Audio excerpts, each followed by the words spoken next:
This is Richard back at you. We got Mr. Walker's 2014 Ford EcoBoost in here, F-150.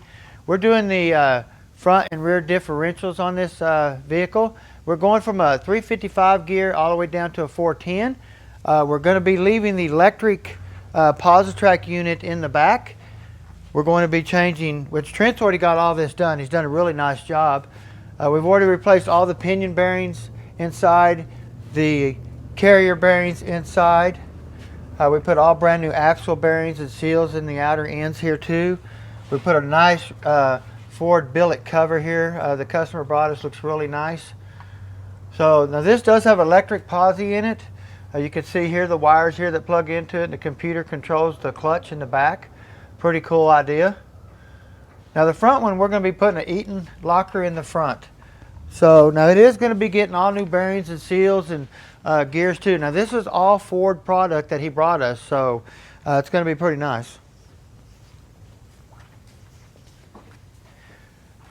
So we've got a lot of the stuff here the customer already brought. We got gears and bearings. I mean, it's kind of scattered out a little bit. We're fixing to get back here. We've already got the back rear end together, but you can see he brought all Ford products and stuff like that. Hey, Trent, are these yours? I was about to say, let me get some of them Skittles. Yeah, don't be messing with my them Skittles, son. Y'all come on back. Let's check this out. Now, we had a 9.75 rear end in the back. We got an 8.8 rear end in the front. Now, we are going to be putting an Eaton locker in the front with new 410 gears, new bearings, and all that type of stuff. So, this is a pretty neat little unit. Now, it took a ton to get this thing out. You got to pull all the electronic steering, all the control arms. I mean, it was a train wreck. I don't know if you got any of that picture on the floor in there, Trent. Nope, but I'll get it. Yeah, you need to get that, show them. What it takes physically just to get this rear end out is almost a day's job. No So it is pretty crazy. So let's get this apart real quick. Kind of curious to see. I'm not sure how many miles it's got in it or got on it.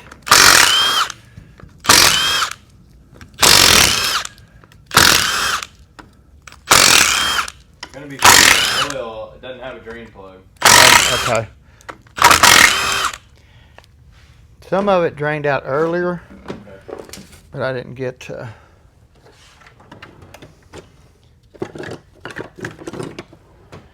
Thought I grabbed a screwdriver. It's actually not my screwdriver, it's my cover remover. Cover remover. Cover remover. Yes, it does all that work. Whew. Well, if this thing's had water in it. Yeah, that's crazy because this thing has been sitting. Oh. Oh, wow. It is full of water. So, I'm shocked it didn't rust all this stuff up here, so Wow. got really lucky there. What we're going to need to do is we're going to have to look at the vent tube on this rear end and see if we need to move it. Move it up higher onto the frame or firewall or up by the radiator or something like that. So,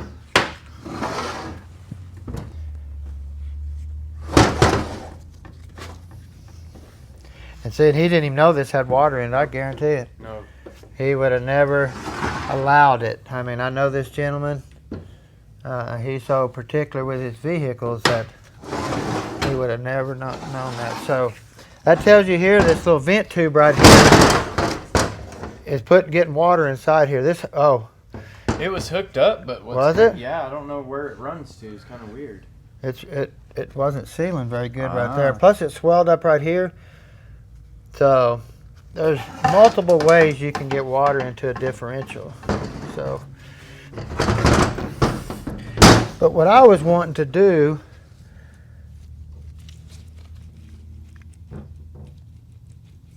I was trying to see, we do have a little bit of backlash, but this is an aluminum housing where I can't set my, let me think where my plate is. Oh, your metal. Yeah, I know exactly what you're thinking. Yeah, I have a special plate that I can bolt here and I can set my magnet on. Let me cut the video off just for a second, guys. We'll be right back because we want to check the backlash on this gear just to get an idea what the Ford is set at before we take it apart. But our new gears do come with backlash settings, but it's just something we like to do. That way we can kind of vary each ones together and see what they look like. So what we did is we got our plate mounted to the aluminum housing right here, and then we got our dial caliper on here. Now what I did is, if you can come here and look, it's kind of hard to move it when you got all the 90 weight and stuff like that on it, but you can see about what that is doing. It's about a 10 to 11. If I clean all the grease off, it could be 11 to, or about a 12. Now these do set 6 to 10. The new gear setup does. So you would think this Ford gear would be about the same. So, but it is a little bit on the loose side. So, but that's what we call backlash, guys. So if y'all were ever wondering what we're checking, that's what we're checking right there. So now when we, excuse me, when we move this side to side, when we move this gear this way here, closer to the pinion, this is when we can tighten this up. We can take it to a 6, a 5, or whatever like that. So we're going to set this one probably, I'm going to say about an 8 when we go back, because we like to put it in the middle. We don't want to put it on one edge or the other, because you are going to have break-in. So, but that's what we got right there.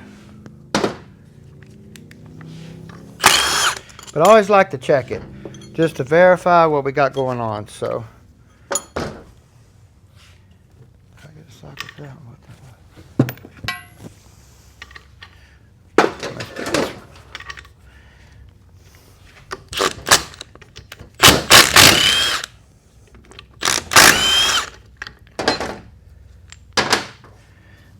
I'm going to turn this right here, and we're going to figure out how to get this axle out real quick and then get this piece off right here. So we're going to get our 8mm socket. We'll come over here on the side and pull this pin out, or bolt pin, however you want to call it.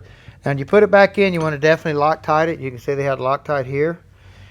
If you have any pin wear through here, you want to replace it. And you can see here where your spider gears will run here and here. These grooves are designed to lubricate the gear because the gear runs metal to metal. There's no bearing.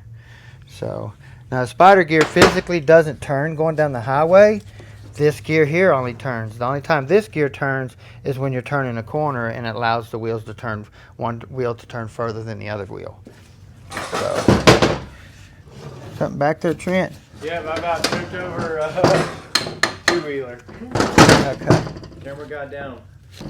What we'll do, I think we'll take these off here, these 15s, and see if this just pulls out. We'll go that way first.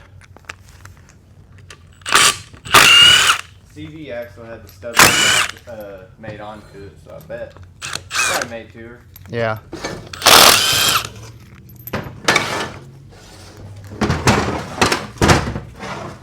This is an awesome looking rear end.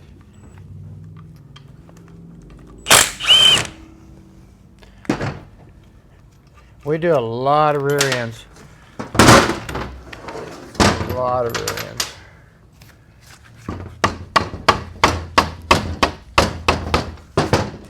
You never want to tap hard. And then if you do want to tap, you want to make sure you tap in a very strong place. That way you don't do any damage or break anything. So we'll come over here and kind of get behind here where we know it's thick and see if we can pop that out of there. There we got a little gap there. We'll take our other bar here and try to pull it, and let's see what we got.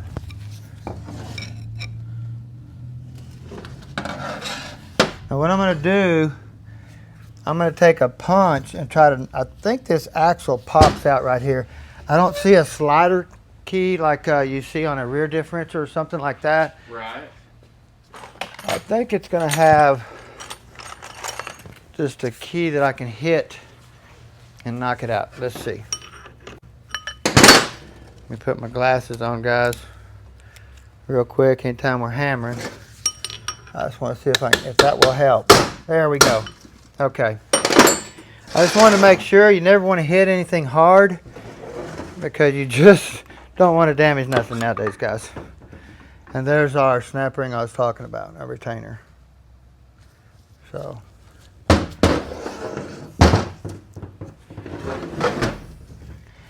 So actually, in all means, we wouldn't have had to pull this pin out and stuff to get that axle out of there, but I didn't know exactly how it come apart, so we just want to make sure we would get it that way. So.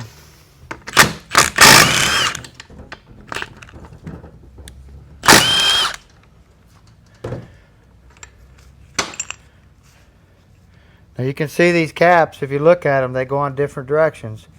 Got a deep cut, square cut there, a bevel here. The bevel went out, like that. And just while you're at it, just take you something that you can scribe on here. Just take and scribe a left. Something minor that you can identify that this goes on the left side of this housing right here. Even put it in the dirt. Put it over here. That way you know that that goes there. So, okay, we got that done. Now this is probably going to be pretty tight to get out of here. The way Fords are, they're really... Hey, this is Richard back at you. We finally got our carrier out. Me and Trent had to bolt it to the table over there and get a screwdriver where I could just pop it out that way. So it made it a lot easier. We just couldn't hold it on the table because this grease is really slimy. So it was like, we just couldn't do it. Once we bolted it down, it come right out. So we got our carrier out with our gears. Now we do have some unusual spider gears washers a little bit. Normally they're just flat. I noticed these here are wavy. A little bit different. What it does is keeps the spider gears pushed together. Keeps everything nice and tight. Keeps probably clunking down from park reverse type stuff too, where your gears ain't moving around a lot. So that's probably a pretty good idea right there. So we're not going to be using any of this stuff back in. We're going to be putting the Eaton posi in it. It's going to be really nice. Eaton locker actually. Oh, but we're going to go ahead and pull this pinion and stuff out here. Get our impact down in here. Took that off really nice. Of course, this is going to be tight. We're going to grab this gun. We're going to grab our puller, set it down in the top here. And then I'm going to slowly pull her up.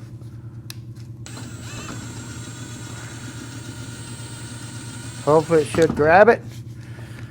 Make sure I got it level. Looks pretty good. Let's see what it does.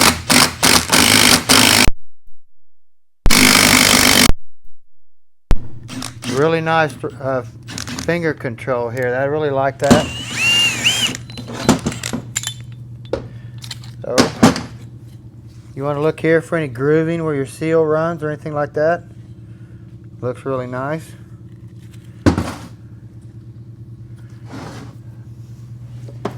What I like to do is I'll take this hammer here. It's called a dead blow hammer. You notice the end of it, the way it takes a lot of shock. It's kind of a weird hammer. Won't explode, won't chip off or anything like that. And I like to take it here and put it right here in the center where this thing's been got this shank right here. And you can take this and just kind of tap it just like that. A lot of times you got to tap them a lot harder, but that's the way I like to tap it. That way you don't mess up any of the threads around here. And we are going to be using a different gear anyway, but still, I'm sure the customer would like to have all this stuff back. So, now we'll be pulling this bearing off here and getting the original shim out of here, and that's what we're going to start with. When we go back to set this gears up, we always start with the original shim, no matter if we're going up or down in the ratio. So, we will not put the crush sleeve on there. We will not crush it. We'll get the rear end totally assembled, or get this all assembled. Get our marking compound on the ring gear, make sure our pattern's right, our clearance is all set up right, and if it looks like we want it, then we'll totally disassemble it. We will crush the crush sleeve then, and then we'll set everything back up, and if it looks good there, then we're done to go. We'll put the rear end back in. But this rear end was a really big job to get out, more than what we ever thought it would be, what you have to take apart on these Fords to get this rear end out of this truck. So it shouldn't take too much. We'll get this back together tomorrow probably for him, deliver it the day after that. Trent's got a bunch more jobs to do too, Trent. Yes, Get to work, son. But hey, I want to show you what it takes to get this rear end out of this truck. Y'all follow me. But if you look here, we physically pull off all the spindle mount stuff here from the upper and lower A-arms, all the ABS stuff, all this stuff here you see laying on the floor here. Then you come over here, you're going to have the exact same stuff on this side, sway bar over here, and then you have to completely pull the front steering, electronic steering out of this truck, axles, just a ton of work to get this rear end out of this vehicle here. Hey, show them. So you definitely want the rear end to work. So, but hey guys, this is the rack bolt. I thought it was an axle when Trent showed it to me, but it's the rack. Look how big that thing is. That thing is massive. So I don't think the rack's going anywhere. no, that electronic racks probably takes a lot to hold it up in there and stuff. That's why them bolts and stuff are so big. But got a lot of things happening here at the shop. Got a big story on the Dirty Bird coming up. We're going to be talking about. We got some videos coming. You guys are going to enjoy, and we're going to show you some carnage that we got going on. So not really happy, but things happen, and we're going to move forward. So y'all stay tuned. Got a bunch of more shows to come. Don't forget to subscribe, and see you next time. Y'all have a wonderful day.